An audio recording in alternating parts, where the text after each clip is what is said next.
Greetings viewers. I confess I'm a little bit apprehensive about today's bike ride, and the reason I'm apprehensive is that it involves much more in the way of climbing than I usually do to get to the destination I want to take you to. And this means that I need to be very careful that I don't overstress the bad knee. Now when I say bad knee, day to day it's fine. I can walk around normally, I don't have any pain, I don't walk with a limp or anything like that. But if I overstress the knee, things can go south quite quickly. So I need to carefully manage the assist levels on the Gain today when I'm heading for our destination. And in addition, there's a possibility that I might run out of battery due to the aforementioned climbing. So I may take the charger with me. I don't know if I'll be able to find a point where I can plug in. I may not need to. We'll see. A quick accessories recommendation, if I may, before I set off today. I frequently end up in places where, when I reach my ultimate destination, a certain amount of walking around in rough terrain is required, and you don't really want to be doing that in your cycling shoes. So I have this expandable saddlebag, and I find I can quite neatly fit a decent pair of walking shoes in there and still get it folded down quite small. So top tip if you're going to the sort of place that I'm going to today. I will be needing these later. So I deliberately didn't film any of that first climb because I want to do an experiment, and the experiment I want to do is I will do the same climb again at the weekend. Now the difference will be this: I actually use the assist there kind of sparingly. I mean, I use probably slightly more than I need to protect my knee, but the climb varies from 1-3% to 4-5-6%. Most of it's 4 and above. And what I did was I used either no assist or minimum assist for 1 and 2%, and anything above 2% I used the medium assist. Took me about 17 minutes to come up here, and I used exactly 25% of the battery from home, so that includes a 2 kilometre ride along, but I scarcely used any of the battery for that part. It was really all on the climb. So as I say, I can do a little range comparison for you by doing the exact same climb and see what kind of numbers we get. But now we're going to set off down the first descent, and this is the annoying thing, because you know, having come all the way up here, I now lose all my altitude, and then I have to do it all again in about 5 kilometres time. Anyway, let's go.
So I've done part 1 of the descent. I'm just beginning part 2 of the descent down into this valley, and then it will be uphill towards our destination You will like our destination today, I think. And this, viewers, is today's destination. It's called Felsenmeer, the Sea of Rocks. And you can see the kind of bottom of it just behind that house you can see over there. It goes all the way up the hill. So how did it get there? So this is where that big saddlebag comes in handy. I've put on my hiking shoes because I'm going to need them, because I'll be scrambling up these rocks. I might have a beer afterwards, mind you. So this is the bottom end of the Felsenmeer. That's the information centre down there. We'll pop in there later. But as I say, this is the bottom of the slope, covered in these huge boulders. Now, how did it get here? Well, there are basically two schools of thought, two explanations.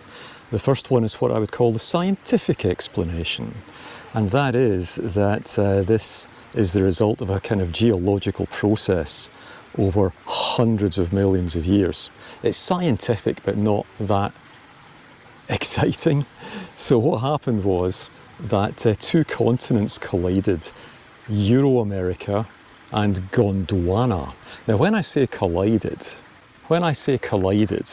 they collided like super slowly, a couple of centimetres a year, something like that. But when they did collide, it created tremendous pressure underground, and molten lava, magma, came up through the cracks. So the magma's forced up from between these two very slowly colliding continents, reaches the surface, cools down, and forms these giant boulders. Now, what happens next, over several 100 million years, is further shifts in continents. The land gets pushed up, the land sinks down, it gets covered in sandstone, there's erosion, and today the erosion has left the boulder field exposed, as you can see. So now I'm going to climb up the path at the side and see what's up there. Tell you what, you wouldn't be bringing the bike up here, and I'm really happy I brought these hiking shoes. You wouldn't want to be doing this in your cycling shoes. It's pretty steep. That's hard work. So a little pause while I get my breath back. They call it the Felsenmeer, the Sea of Rocks. It's actually more kind of like a river of rocks, if you ask me. I'm only a small way up, but it's already quite steep. It's actually got a little stream running through it, I guess unsurprisingly. So I'm going to continue up, see what we can find up there, because I believe there are Roman leftovers from when they used this as a quarry to be found. I'll tell you what, this is much harder climbing than I'll be doing on the bike. That's the view down the boulder field. Still some way to go up the boulder field. So I think there's a path I can take. I hope so. I've no intention of doing what that guy's doing and scrambling down the boulders. It doesn't strike me as a brilliant idea. So here's some pictures of the exotic rocks and such like that they have here, spat out by the magma. Yeah, I didn't realise there was quite such a variety. Now with all these huge rocks lying about the place, I guess it's unsurprising that the place has been used for quarrying purposes since Roman times. There's some Roman bits and pieces about the place apparently. I don't think this is them. The grooves you can see here in that big stone look to me like they've been drilled, maybe explosives used to split it up. Quite a few stones like that here. So let's continue to search for the Roman leftovers. As I say, I think there's one which is like part of a pillar. Goodness knows how they carted all that stuff down the hill. So it was worth slogging my way all the way up here. Here's the Roman pillar that they left behind. So I guess one of two things. Either it kind of failed some Roman quality control standard, or alternatively, the DHL guy turned up with his horse and cart, took one look at this and said, "Hey Marcus Aurelius, I'm never going to get this in the back of the cart. You'll need to put it on eBay and see if someone will come and collect it." And if they had taken the column away, this is the kind of thing it was going to get used for.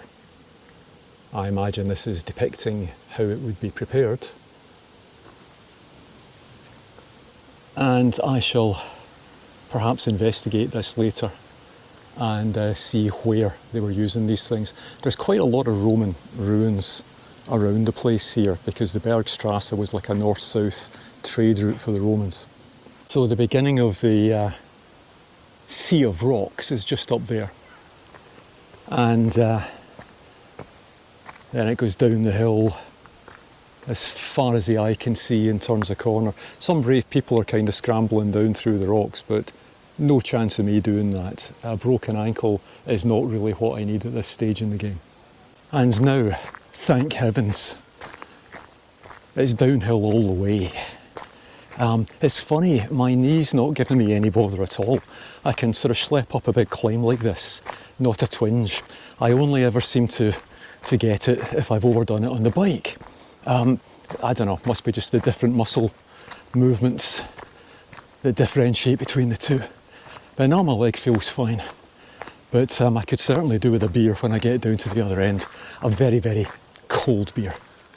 I tell you what, it's almost as hard on the knees coming down this path as it was going up it. So the alternative version of how the rocks got here goes like this.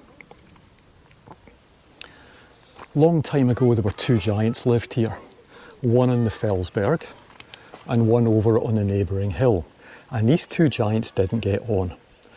Apparently one of them was always playing his music too loud or parking in his neighbour's driveway and stuff like that.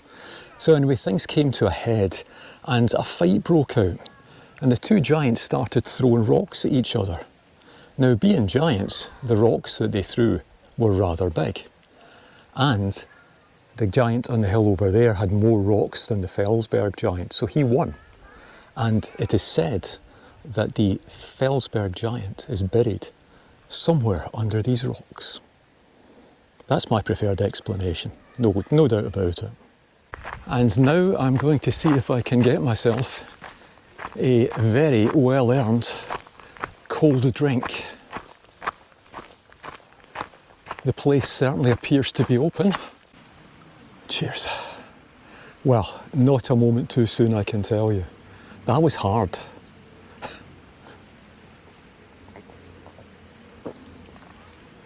The slightly worrisome thing is I can feel it in my legs now, and the plan is I'm going to go down the road a bit and go up over this hill. Having seen how steep it was to walk up, I'm not sure I fancy that. I may consider my plan B, which is to go around the hill, through Bensheim and back home that way. That might be a bit easier. There's nothing quite like a really cold beer after a serious hot hike like that. The only question is, will I maybe have another one? That was very good.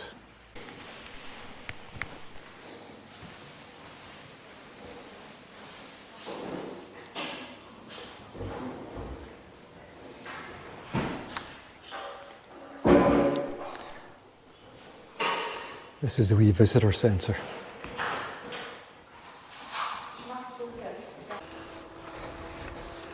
Right, I'm probably going to regret this, but I've decided to go what I think is the route up and over this hill to Hochstetten. Let's see how it goes.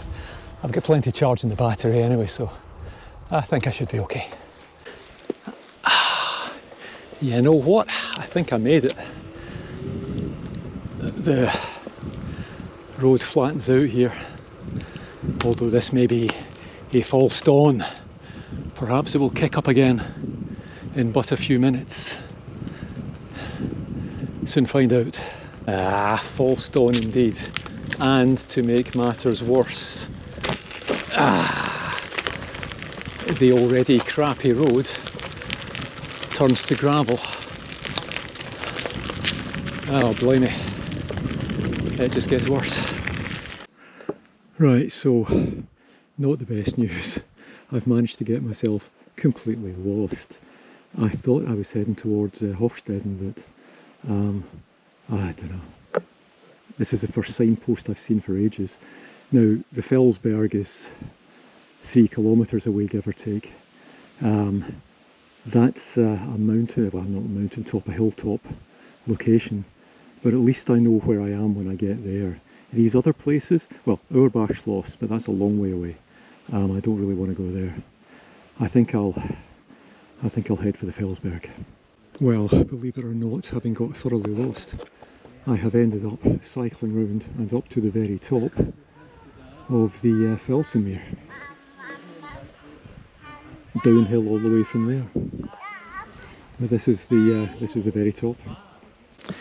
Any of you know who Victor Meldrew is? I don't believe it. Does this look familiar? I'm now heading past somewhere I've been already. I walked up this bloody path. This is where I showed you before, where there's these indentations in the rocks that I think were used to put explosives in. Where the hell am I now? I certainly can't go back down the path that I walked down with a bike. A complete absence of decent signposting as well. Right, I need to try and find the Felsberg. I know I can get home from there. Alright, so there's bad news and there's good news. The bad news is I completely failed to find the Felsberg. I'm miles away from the Felsberg. The good news is I know where I am. I came down this route, so I know if I go back along here, I've got a fairly halfway decent climb, and then it's downhill all the way from that point. Note to the local tourist board, sort the signposting out, folks. Do you recognise this spot? I was here earlier. This is where I was telling you I'd just done my first climb of the day, and I was going to go down into the Odenwald. I didn't intend coming back this way at all, but this is where I've ended up. The good news is that it's downhill and or level all the way back home now, so could be worse. One big drink and I'll be on my way. Okay, 3 days later, it's the weekend and I'm about 100 metres from the start of the climb, so I'm going to do the exact same thing again, only this time I'm just going to stick the assist straight onto high.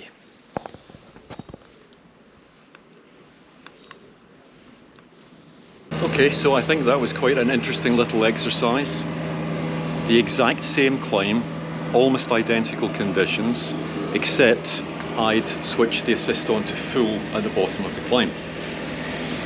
I got here in 16 and a bit minutes as opposed to 17 the other day, so almost no difference. The big difference though was that the other day I used 25% of the battery to get up here. Today I used 33%. So I guess that tells me a few things. It tells me that it's almost 3 years since I got the bike now, and my knee must be stronger. I am fitter. I did not need the full assist to come up there, whereas I did right after I got the bike, or the knee would have been complaining. Anything up to 6%, medium assist max, and that's going to extend the range quite significantly, as you've just seen. So what did we learn from today's bike ride? 2 or 3 things, I think. One was that it makes sense to actually take the trouble to adjust your assist to just enough. It's tempting and easy at the bottom of a long climb just to whack it on to maximum assist, gets you up the climb, that's fine. But notice how much more of the battery that used up, and I didn't get there any quicker, half a minute perhaps. and I felt that I'd expended about the same amount of effort. So, lesson number one. Lesson number two is that it might be not the worst idea for me to invest in a Garmin or something like that. Although deep in these woods, I'm not sure that it would have made any difference. And anyway, there was no phone signal, and also you always come out on a main road at some point, so maybe not. The third and most important thing we learned is that it's a bad idea to throw rocks at giants. Anyway, I hope you enjoyed our little trip to the Felsenmeer. Thanks for watching. It's goodbye from me, and goodbye from them, and maybe see you next time. Passing through the town of Svingenberg, and I wanted to stop and show you this place. This is actually the local casino. So yeah, I know a guy who works there. He's a croupier on the blackjack table. Fellow cyclist, at least he used to be. He had a terrible accident last year, bad crash, lost an arm, and now he only has the use of one hand. He's slowly dealing with it.